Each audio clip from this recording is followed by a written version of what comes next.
Por la palabra de Jehová fueron hechos los cielos, y todo el ejército de ellos por el espíritu de su boca. Porque él dijo y fue hecho, él mandó y existió. Él fundó la tierra sobre sus basas, no será jamás removida. Cuando salió de las manos del Creador, la tierra era sumamente hermosa. La superficie presentaba un aspecto multiforme, con montañas, colinas y llanuras, entrelazadas con magníficos ríos y bellos lagos. Pero las colinas y las montañas no eran abruptas y escarpadas, ni abundaban en ellas declives aterradores, ni abismos espeluznantes como ocurre ahora. Las agudas y ásperas cúspides de la rocosa armazón de la tierra estaban sepultadas bajo un suelo fértil que producía por doquiera una frondosa vegetación verde. No había repugnantes pantanos ni desiertos estériles. Agraciados arbustos y delicadas flores saludaban la vista por donde quiera. Las alturas estaban coronadas con árboles aún más imponentes que los que existen ahora. El aire, limpio de impuros miasmas, era claro y saludable. El paisaje sobrepujaba en hermosura los adornados jardines del más suntuoso palacio de la actualidad. La hueste angélica presenció la escena con deleite y se regocijó en las maravillosas obras de Dios. Una vez creada la tierra con su abundante vida vegetal y animal, fue introducido en el escenario el hombre, corona de la creación, para quien la hermosa tierra había sido aparejada. A él se le dio dominio sobre todo lo que sus ojos pudiesen mirar. Pues, dijo Dios, hagamos al hombre a nuestra imagen, conforme a nuestra semejanza, y señoree en toda la tierra. Y crió Dios al hombre a su imagen, varón y hembra los crió.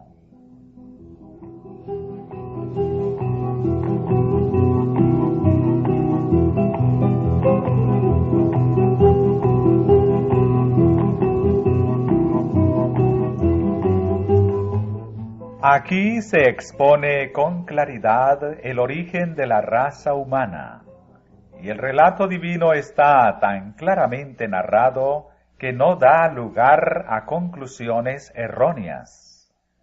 Dios creó al hombre conforme a su propia imagen. No hay en esto misterio.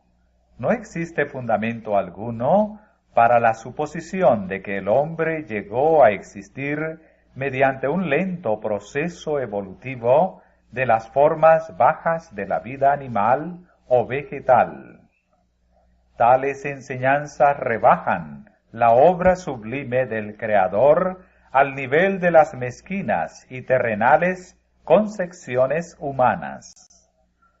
Los hombres están tan resueltos a excluir a Dios de la soberanía del universo que rebajan al hombre y le privan de la dignidad de su origen. El que colocó los mundos estrellados en la altura y coloreó con delicada maestría las flores del campo, el que llenó la tierra y los cielos con las maravillas de su potencia, cuando quiso coronar su gloriosa obra, colocando a alguien para regir la hermosa tierra, supo crear un ser digno de las manos que le dieron vida. La genealogía de nuestro linaje, como ha sido revelada, no hace remontar su origen a una serie de gérmenes, moluscos o cuadrúpedos, sino al gran Creador. Aunque Adán fue formado del polvo, era el Hijo de Dios.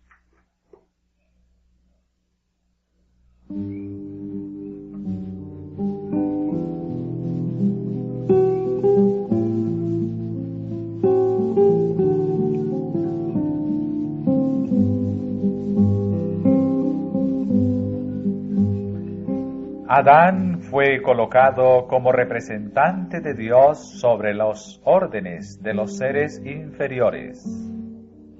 Estos no pueden comprender ni reconocer la soberanía de Dios. Sin embargo, fueron creados con capacidad de amar y de servir al hombre. El salmista dice: «Hicístelo enseñorear de las obras de tus manos. Todo lo pusiste debajo de sus pies, asimismo las bestias del campo, las aves de los cielos, todo cuanto pasa por los senderos de la mar».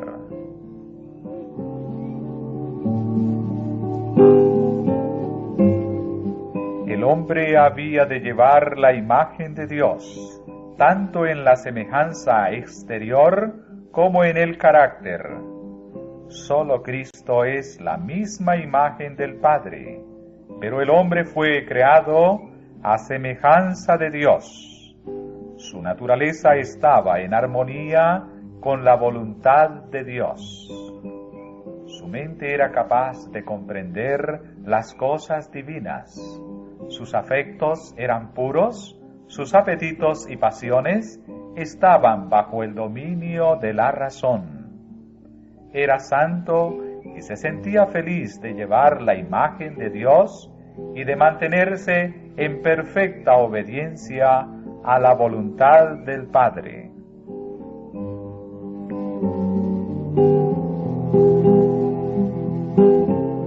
Cuando el hombre salió de las manos de su Creador, era de elevada estatura y perfecta simetría. Su semblante llevaba el tinte rosado de la salud y brillaba con la luz y el regocijo de la vida. La estatura de Adán era mucho mayor que la de los hombres que habitan la tierra en la actualidad. Eva era algo más baja de estatura que Adán. No obstante, su forma era noble y plena de belleza. La inmaculada pareja no llevaba vestiduras artificiales. Estaban rodeados de una envoltura de luz y gloria, como la que rodea a los ángeles. Mientras vivieron obedeciendo a Dios, este atavío de luz continuó revistiéndolos.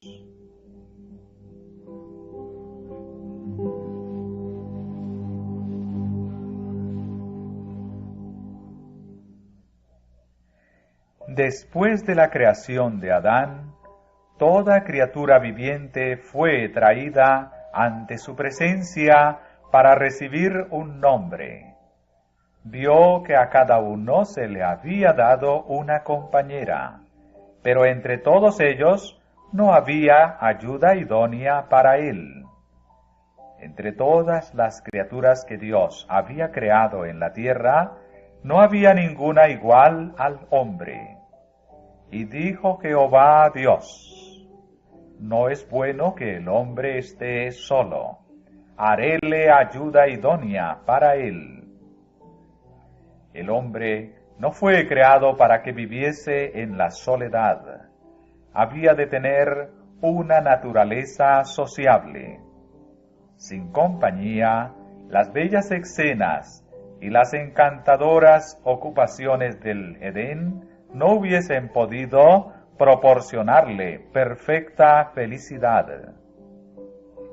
Aún la comunión con los ángeles no hubiese podido satisfacer su deseo de simpatía y compañía. No existía nadie de la misma naturaleza y forma a quien amar y de quien ser amado.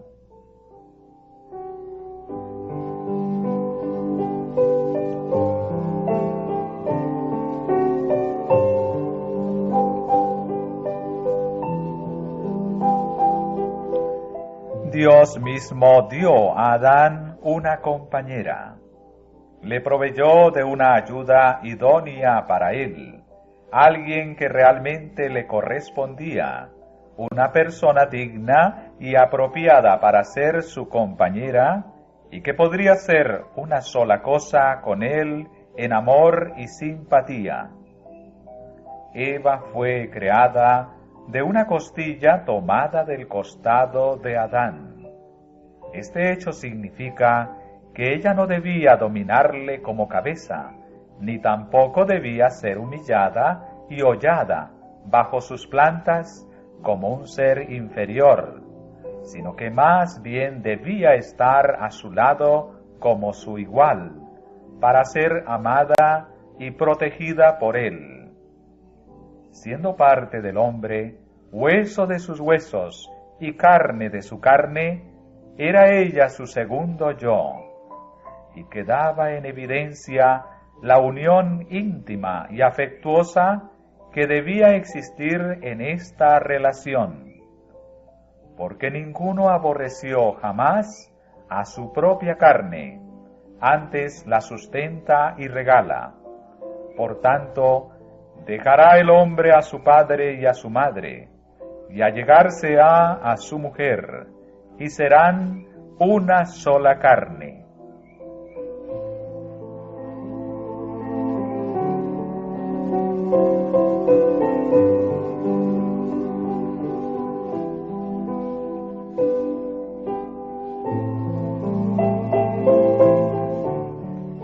Dios celebró la primera boda, de manera que la institución del matrimonio tiene como su autor al Creador del universo. Honroso es en todos el matrimonio.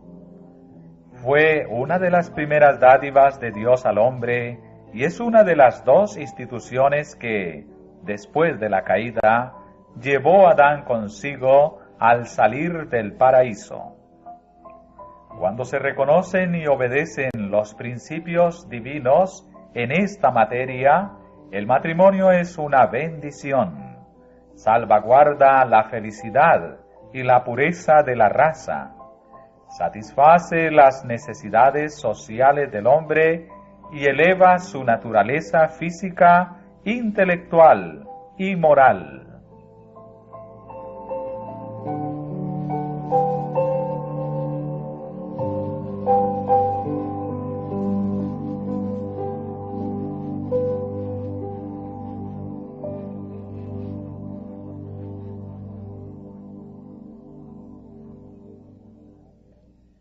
Y había Jehová Dios plantado un huerto en Edén al oriente, y puso allí al hombre que había formado.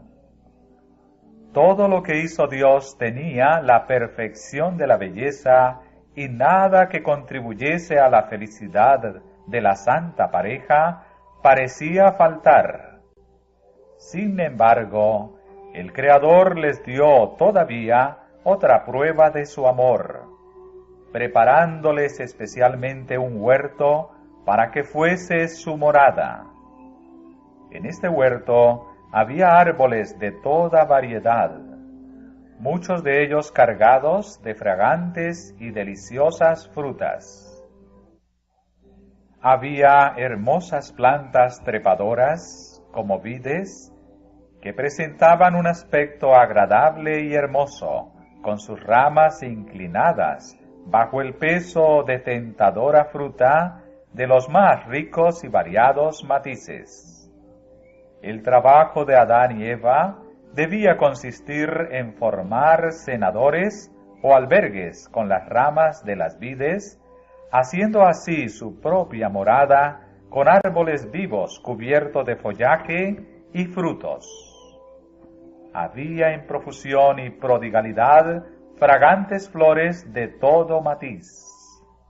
En medio del huerto estaba el árbol de la vida, que aventajaba en gloria y esplendor a todos los demás árboles. Sus frutos parecían manzanas de oro y plata, y tenían el poder de perpetuar la vida.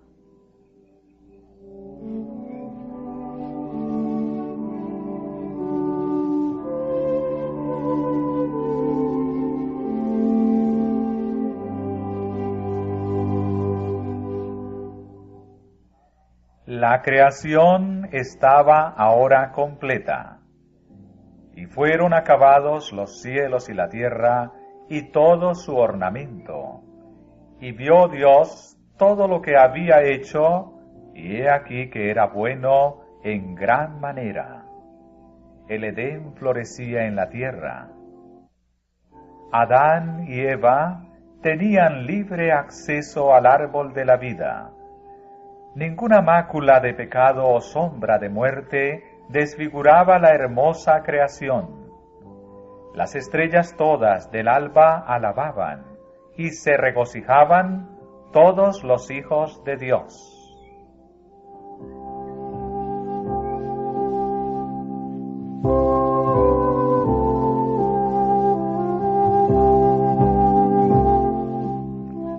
El gran Jehová había puesto los fundamentos de la tierra, había vestido a todo el mundo con un manto de belleza, y había colmado el mundo de cosas útiles para el hombre. Había creado todas las maravillas de la tierra y del mar. La gran obra de la creación fue realizada en 6 días. Y acabó Dios en el día séptimo su obra que hizo, y reposó el día séptimo de toda su obra que había hecho. Y bendijo Dios al día séptimo, y santificólo, porque en él reposó de toda su obra que había Dios criado y hecho. Dios miró con satisfacción la obra de sus manos. Todo era perfecto, digno de su divino autor, y él descansó, no como quien estuviera fatigado, sino satisfecho con los frutos de su sabiduría y bondad, y con las manifestaciones de su gloria.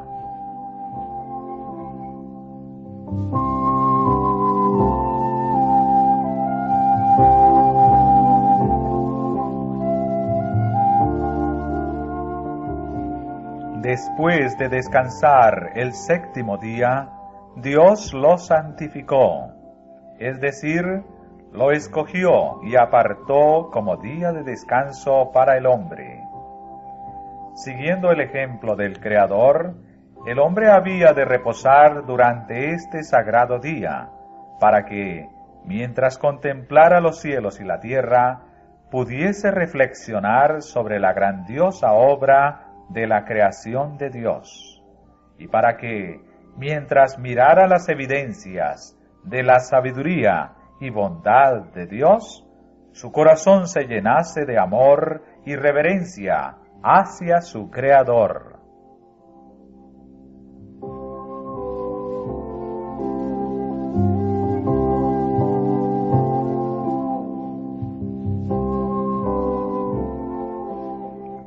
Al bendecir el séptimo día en el Edén, Dios estableció un recordativo de su obra creadora. El sábado fue confiado y entregado a Adán, padre y representante de toda la familia humana. Su observancia había de ser un acto de agradecido reconocimiento de parte de todos los que habitasen la tierra, de que Dios era su creador y su legítimo soberano, de que ellos eran la obra de sus manos y los súbditos de su autoridad.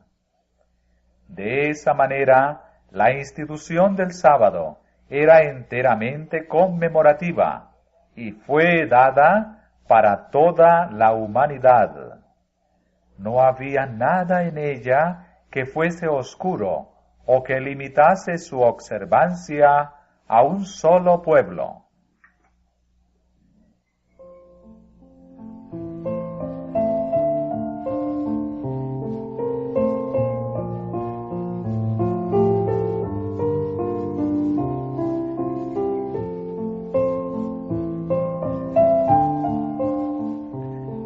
Dios vio que el sábado era esencial para el hombre, aún en el paraíso.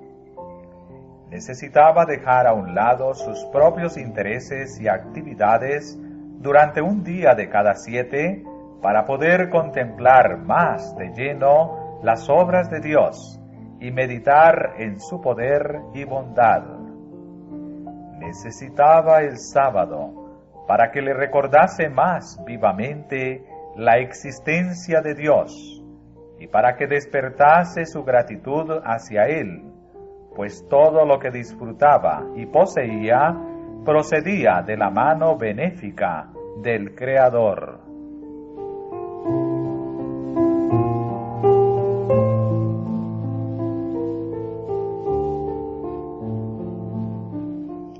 Dios quiere que el sábado dirija la mente de los hombres hacia la contemplación de las obras que Él creó.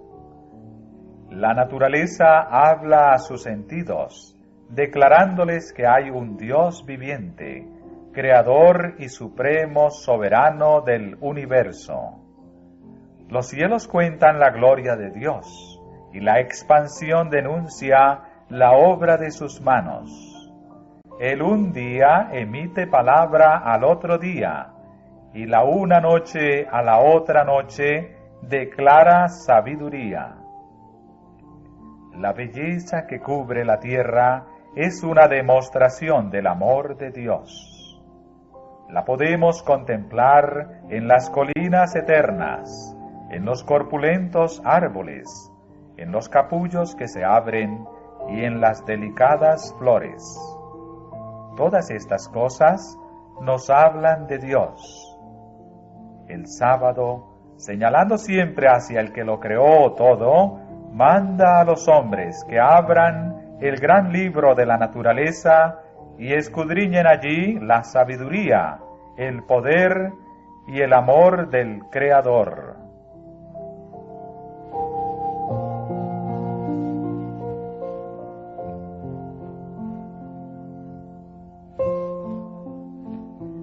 Nuestros primeros padres, a pesar de que fueron creados inocentes y santos, no fueron colocados fuera del alcance del pecado.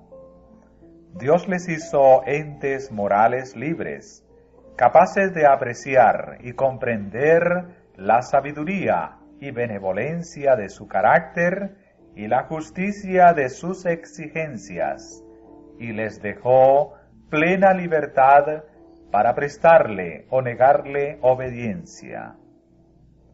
Debían gozar de la comunión de Dios y de los santos ángeles, pero antes de darles seguridad eterna, era menester que su lealtad se pusiese a prueba.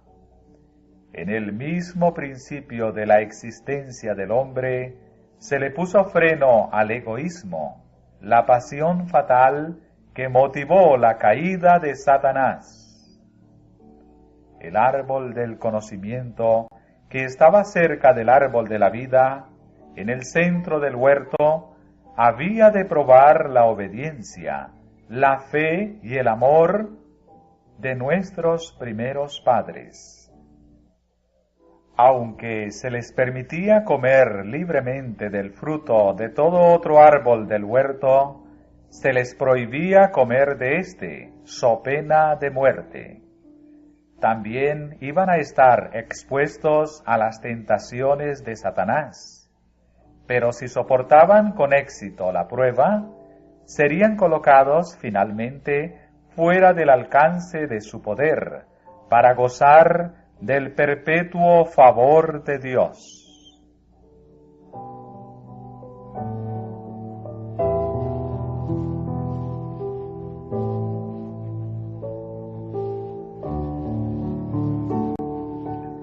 Dios puso al hombre bajo una ley, como condición indispensable para su propia existencia. Era súbdito del gobierno divino, y no puede existir gobierno sin ley. Dios pudo haber creado al hombre incapaz de violar su ley. Pudo haber detenido la mano de Adán para que no tocara el fruto prohibido, pero en ese caso, el hombre hubiese sido no un ente moral libre, sino un mero autómata. Sin libre albedrío, su obediencia no habría sido voluntaria, sino forzada. No habría sido posible el desarrollo de su carácter. Semejante procedimiento habría sido contrario al plan que Dios seguía en su relación con los habitantes de los otros mundos.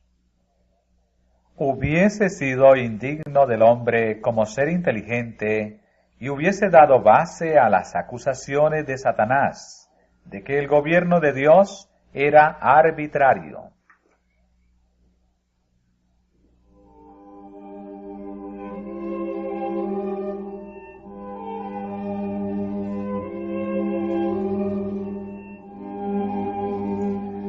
Dios hizo al hombre recto, le dio nobles rasgos de carácter sin inclinación hacia lo malo, le dotó de elevadas cualidades intelectuales y le presentó los más fuertes atractivos posibles para inducirle a ser constante en su lealtad. La obediencia perfecta y perpetua era la condición para la felicidad eterna. Cumpliendo esta condición, tendría acceso al árbol de la vida.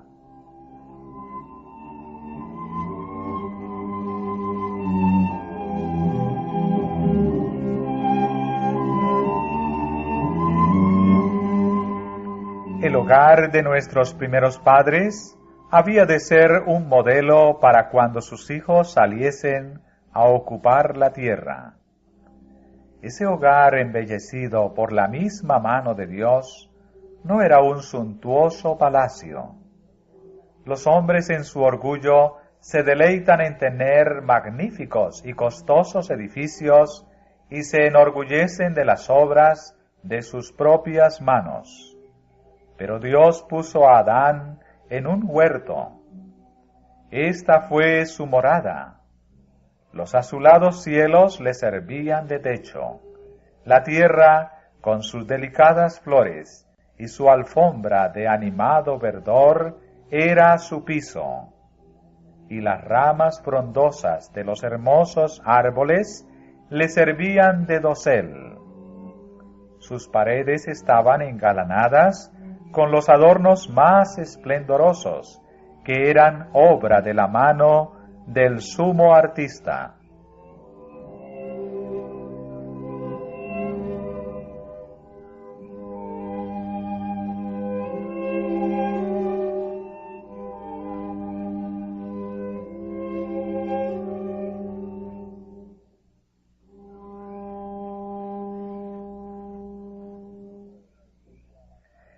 En el medio en que vivía la santa pareja, había una lección para todos los tiempos, a saber, que la verdadera felicidad se encuentra no en dar rienda suelta al orgullo y al lujo, sino en la comunión con Dios, por medio de sus obras creadas.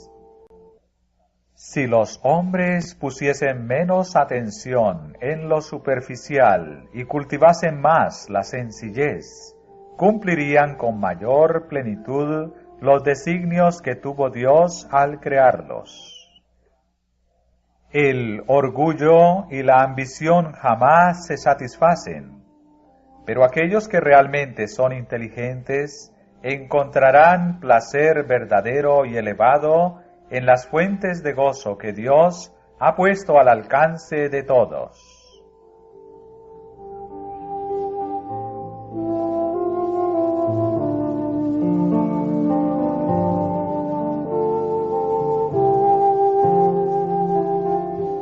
A los moradores del Edén se les encomendó el cuidado del huerto para que lo labraran y lo guardasen. Su ocupación no era cansadora, sino agradable y vigorizadora. Dios dio el trabajo como una bendición con que el hombre ocupara su mente, fortaleciera su cuerpo y desarrollara sus facultades. En la actividad mental y física, Adán encontró uno de los placeres más elevados de su santa existencia. cuando, como resultado de su desobediencia, fue expulsado de su bello hogar, y cuando, para ganarse el pan de cada día, fue forzado a luchar con una tierra obstinada, ese mismo trabajo, aunque muy distinto de su agradable ocupación en el huerto, le sirvió de salvaguardia contra la tentación y como fuente de felicidad.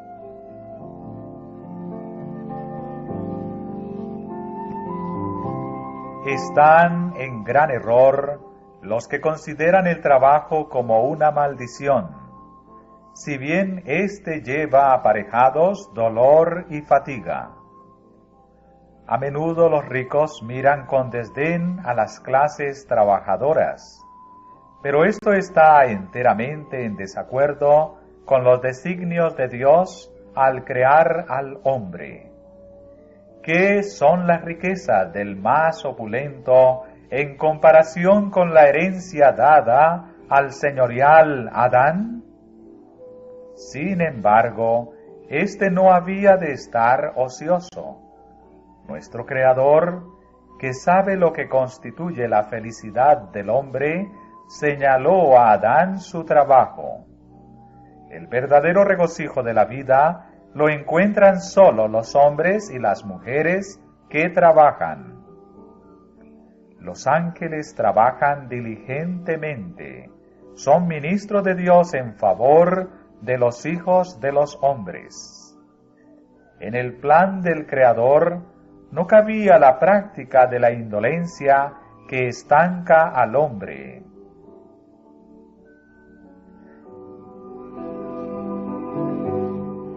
Mientras permaneciesen leales a Dios, Adán y su compañera iban a ser los señores de la tierra. Recibieron dominio ilimitado sobre toda criatura viviente. El león y la oveja triscaban pacíficamente a su alrededor o se echaban junto a sus pies. Los felices pajarillos revoloteaban alrededor de ellos sin temor alguno. Y cuando sus alegres trinos ascendían alabando a su Creador, Adán y Eva se unían a ellos en acción de gracias al Padre y al Hijo. La santa pareja eran no solo hijos bajo el cuidado paternal de Dios, sino también estudiantes que recibían instrucción del omnisciente Creador. Eran visitados por los ángeles y se gozaban en la comunión directa con su Creador, sin ningún velo oscurecedor de por medio. Se sentían pletóricos del vigor que procedía del árbol de la vida, y su poder intelectual era apenas un poco menor que el de los ángeles. Los misterios del universo visible, las maravillas del perfecto en sabiduría, les suministraban una fuente inagotable de instrucción y placer. Las leyes y los procesos de la naturaleza, que han sido objeto del estudio de los hombres durante 6.000 años, fueron puestos al alcance de sus mentes por el infinito forjador y sustentador de todo. Se entretenían con las hojas, las flores y los árboles, descubriendo en cada uno de ellos los secretos de su vida. Toda criatura viviente era familiar para Adán, desde el poderoso Leviatán que juega entre las aguas, hasta el más diminuto insecto que flota en el rayo del sol.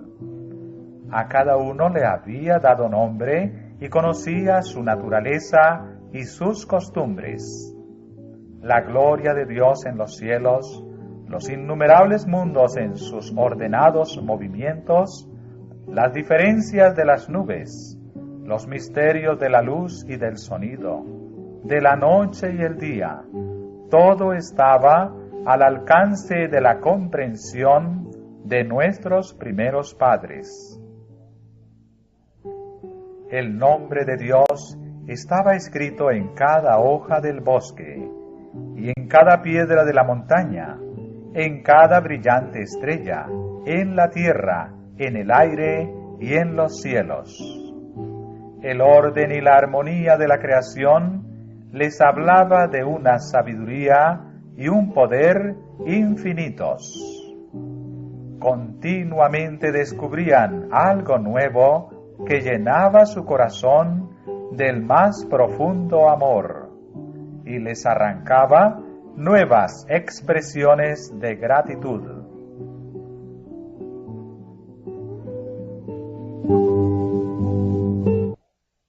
Mientras permaneciesen fieles a la divina ley, su capacidad de saber, gozar y amar aumentaría continuamente.